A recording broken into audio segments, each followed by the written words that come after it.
So, ang ating kaibigan na si Robo Campo ay nag-request na talakayin natin ang compensation ng mga wrongfully convicted pero later on acquitted na mga kaso.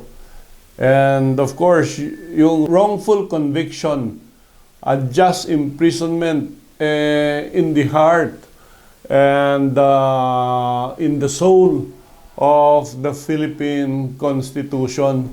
At pinuprotektahan tayong lahat from this kind of experience. And when you are wrongfully convicted, dapat merong compensation na ibigay sa inyo ng ating gobyerno.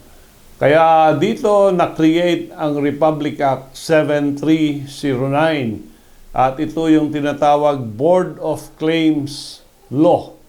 At ang Board of Claims Law ay nagbibigay compensation o kabayaran sa mga taong na-convict wrongfully pero at the end of the day, naging free because of an acquittal by final decision, mostly by the Supreme Court.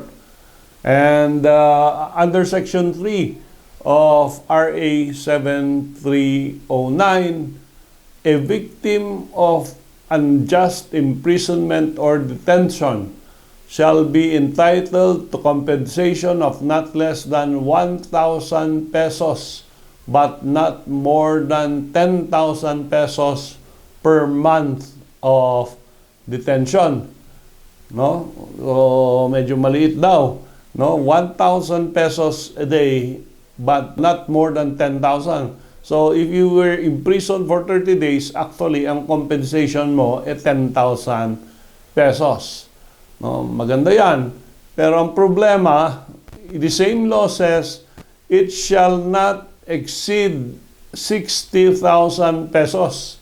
No? So, if you were imprisoned unjustly for 10 years, ano ang maximum amount na makukuha mo under the law? No?